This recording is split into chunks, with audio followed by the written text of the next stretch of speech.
आधारित movie 120 horse को देखने जा रहे हैं। ये कहानी है एरन रोल्स्टन नाम के एक लड़के की जो वीकेंड में कैनियन लैंड हाइकिंग करने के लिए आया है। ये जगह पूरी तरह से वीरान होती है और यहाँ दूर दूर तक कोई दिखाई नहीं देता। एरन आगे बढ़ते जाता है और अपने ट्रिप को फुली इंजॉय करता है। तभी उसे वहाँ दो लड़कियाँ दिखाई देती है। दरअसल वे लड़कियाँ अपना रास्ता भटक गई थी। एरन पूछता है, क्या मैं तुम्हारी मदद कर सकता हूँ? और एरन वहाँ जाता है। इनका नाम होता है क्रिस्टी और बैगन। एरन यहाँ से इनको रास्ता बताते हुए इन्हीं के साथ आगे बढ़ता है। कुछ दूर जाने के बाद एरन बोलता है कि मैं एक और रास्ता जानता हूँ जो काफ़ी मज़ेदार है, और ये तीनों वहाँ से एक पहाड़ी दर्रों से होते हुए आगे बढ़ते हैं। ये रास्ते बहुत ही पतले और ख़तरनाक होते हैं। थोड़ा आगे बढ़ने पर एरन अचानक वहाँ से कूद जाता है। ये देखकर दोनों लड़कियाँ डर जाती है। वे सोचती है कि एरन कहीं गिर तो नहीं गया। तभी एरन नीचे पानी के झील में से आवाज़ लगाता है और दोनों को कूदने के लिए कहता है। दोनों लड़कियां पहले डरते डरते कूदती है, लेकिन फिर तीनों को बहुत मज़ा आने लगता है और वे लोग वहां झील में काफ़ी समय तक एंजॉय करते हैं। यहां से एरन हैकिंग के लिए आगे बढ़ जाता है, जबकि वे दोनों लड़कियां वापस घर लौट जाती हैं। क्रिस्टी एरन को उसके घर पर रात में पार्टी के लिए इन्वाइट भी करती है। एरन वहां से निकलता है और पतले रास्ते के बीच एंजॉय करते हुए आगे बढ़ता है। रास्ते बहुत ही सकरे और ख़तरनाक हैं। एरन जब एक सकरे दर्रे से नीचे उतर रहा होता है, जहाँ एक बड़ा सा चट्टान दर्रे के बीच में फंसा होता है। एरन उसी पत्थर को पकड़कर नीचे उतरने लगता है। तभी वह पत्थर वहाँ से खिसक जाता है, जिससे एरन और पत्थर दोनों एक साथ नीचे गिरने लगते हैं और एरन का हाथ उस पत्थर से दब जाता है। हालांकि एरन को ज़्यादा चोट नहीं लगती है, लेकिन अब उनका हाथ वहाँ से निकल नहीं सकता। वह हाथ को निकालने की जी तोड़ मेहनत करता है, लेकिन पत्थर हिलता तक नहीं। वह मदद के लिए आवाज़ लगाता है, लेकिन ऐसे वीरान जगह में जहाँ दूर दूर तक पशु पक्षी तक नहीं दिखता, भला कोई मदद के लिए कैसे आ सकता था। अब एरन अपने बैग से हैकिंग का सारा सामान निकालता है। उसे किसी भी तरह यहाँ से निकलना होगा, क्योंकि वह जानता है कि यहाँ पर महीनों तक शायद कोई भी ना आए। एरन के पास एक छोटा सा नाइफ होता है। वह उस नाइफ के जरिए उस चट्टान के साइड को तोड़ने की नाकाम कोशिश करता है। फिर भी वह लगातार धीरे धीरे चट्टान को काटते रहता है, यहाँ तक कि उस नाइफ की धार खत्म हो जाती है, पर चट्टान जस का तस टिका रहता है। और अब धीरे धीरे रात हो जाती है। फिर भी एरन लगातार उस नाइफ से पत्थर को घिसे जा रहा था। उसे नहीं पता कि वह अब यहाँ से कैसे निकल पाएगा। और अब एरन को यहाँ पर फंसे 25 घंटे हो जाते हैं, लेकिन अभी भी उसे निकलने का कोई उपाय नहीं सूझता। वह अपना कैमरा ऑन करता है और उसमें रिकॉर्डिंग करता है कि मैं यहाँ 25 घंटों से फंसा हूँ और किसी को नहीं पता कि मैं कहाँ हूँ, क्योंकि वह बिना किसी को बताए यहाँ पर आया था। वह बताता है कि मेरे पास खाना बहुत कम है और पीने के लिए पानी मात्र 500 ml बचा है। और इसी तरह कुछ देर फिर रात हो जाती है। उसके पास जो भी खाने का बचा खुचा सामान होता है वो उसे खाता है। तभी उसे याद आता है कि आज रात को क्रिस्टी और बैगन ने उसे बियर पार्टी पे बुलाया था, और वो उस पार्टी को इमेजिन करने लगता है। वह अपने आप से बातें करने लगता है। फिर वह उस समय को याद करता है जब वह हाइकिंग पर आने के लिए तैयार हो रहा था और उसकी माँ उसको फ़ोन कर रही थी, लेकिन वह उस फ़ोन को रिसीव नहीं करता है। अगर शायद उस समय वह माँ का फ़ोन रिसीव कर लेता और बता देता कि वह कहाँ जा रहा है, तो हो सकता है कि उसे लोग ढूंढते हुए अभी तक यहाँ पहुँच जाते। लेकिन अब किसी को नहीं पता कि एरन कहाँ पर है। और अब एरन का दूसरा दिन भी बीत जाता है और अब मंडे आ चुका था। लेकिन अब उसे यहाँ से निकलने के लिए कुछ न कुछ करना पड़ेगा।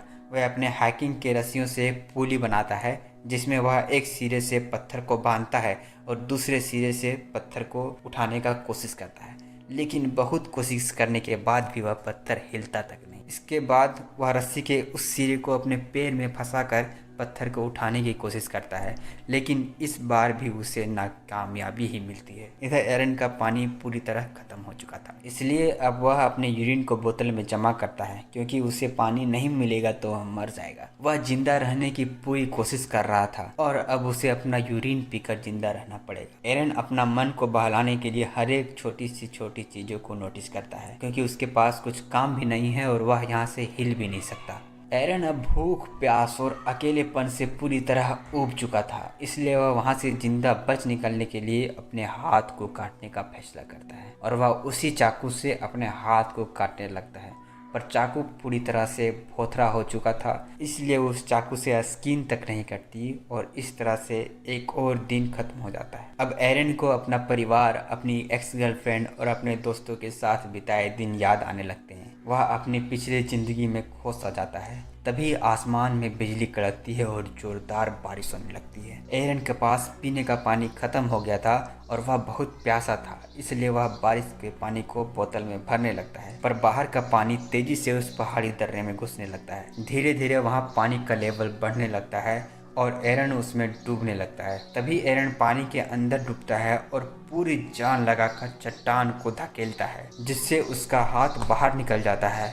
वह वहाँ से निकलकर दौड़ते हुए अपने कार में जाता है और वहाँ से निकल जाता है। पर तभी एरन को होश आता है, वह अभी भी यहीं फंसा हुआ है। ये सब एरन का हेलुसिनेशन था, क्योंकि वह भूखे प्यासे एक ही जगह पर 4 दिनों से पड़ा है, इसलिए उसके दिमाग में तरह तरह के हेलुसिनेशन पैदा होने लगा और धीरे धीरे उसके हालात और बिगड़ जाती है। एरन अपने आप से बातें करता है, वह अपना इंटरव्यू लेता है जैसे कि वह यहाँ से निकल गया हो और टीवी पर सबको अपनी कहानी सुना रहा है कि वह कैसे यहाँ फंसा। अगर वह अपनी माँ का कॉल रिसीव कर लेता तो शायद उसे कोई ढूंढ लेता। वह ये सब अपने कैमरे में रिकॉर्डिंग कर रहा है। शायद एरन समझ गया था कि अब वह यहीं भूख प्यास से दम तोड़ देगा। वह आज उसका 5वां दिन है जब से वह यहाँ फंसा। यह पत्थर उसकी जिंदगी को इस वीरान इलाके में रोक के रख दिया है। वह फिर से चाकू उठाता है और इस बार सीधा चाकू अपने हाथ में गाड़ देता है, जिससे चाकू उसके हड्डी में टच हो जाती है, जिससे उसे जानलेवा दर्द होता है। ये सब दर्द जिसे देख कर भी रोंगटे खड़े हो जाए। फिर वह बेजान उस पत्थर पर पड़ जाता है। फिर इस तरह एक और रात आती है। ये इसका 5वीं रात है। एरन अपने सूखते ओठ और गले में लगी आग की प्यास को बुझाने के लिए यूरिन पीता है। फिर वह कैमरे के रिकॉर्डिंग को देखने लगता है और इस तरह सुबह हो जाती है। एरन को पड़े पड़े अपने गर्लफ्रेंड की याद आती है। वह उसके बारे में सोचता है जब वह उसे छोड़कर चली गई थी। एरन अब लगभग अपनी ज़िंदगी की जंग हार सा गया था। वह सोचता है कि ये पत्थर मेरा वर्षों से यहीं इंतजार कर रहा था। मेरा हर एक सांस, हर एक एक्शन मुझे इस बकवास पत्थर की ओर ला रहा था। तभी एरन को अपने भविष्य का विजुअल दिखता है, जिसमें उसका एक बच्चा है और वह उसके साथ खेल रहा है। ये सुखद अनुभव एरन के बेजान जिस्म में एक ऊर्जा का बीज बो देता है और फिर इस बार वह अपने कलाई को पत्थर से टिकाकर पूरे जोर से मरोड़ता है, जिससे उसे असहनीय पीड़ा होता है और वह दर्द से कहरा रहा था। वह और जोर लगाकर अपने हाथ को मरोड़ता है और तभी कट की आवाज़ से उसके हाथ की हड्डी टूट जाती है। वह दर्द भरे आवाज़ में जोर जोर से हंसने लगता है और फिर वह शांत हो जाता है। उसके आँख से आंसू निकल जाते हैं। फिर वह उस चाकू से अपने हाथ को काटने लगता है। उसके हाथ से खून बह रहा था। वह खून को रोकने के लिए अपने बाह में रस्सी कस के बांधता है और अपने आप को दर्द सहने के लिए तैयार करता है। इस तरह से वह 6वें दिन अपने हाथ का बलिदान देकर खुद को उस पत्थर के जकड़ से आज़ाद करता है। एरन गिरते पड़ते उस दर्रे से बाहर निकलता है। बाहर निकलने के बाद एरन देखता है कि एक जगह पर बारिश का पानी जमा है। वह वहां जाकर बहुत सारा पानी पीता है, क्योंकि पिछले 6 दिनों से उसने ना तो खाना खाया था और ना ही पानी पिया था। अब वह वहां से आगे बढ़ता है, लेकिन अभी भी एरन को इस वीरान कैनियन लैंड से निकलना है। वह फिर अपने आत्मविश्वास को टटोल कर जमा करता है और आगे बढ़ते रहता है। कुछ दूरी चलने पर एरन को एक परिवार दिखता है जो वहां हाइकिंग करने के लिए आया था। एरन उससे आवाज लगाता है। वे लोग एरन की मदद के लिए सिक्योरिटी को बुलाते हैं और कुछ देर में एक हेलीकॉप्टर आता है जिसमें एरन को हॉस्पिटल ले जाया जाता है। हम देखते हैं कि कुछ समय बाद एरन बिल्कुल ठीक हो गया है। अब उसकी शादी हो गई है और उसका एक बेटा भी है। एरन इन 6 दिनों में मौत को बहुत नज़दीक से देखा है और उसके बाद भी एरन अपना पैशन नहीं छोड़ता और बाद में वह कई जगह पर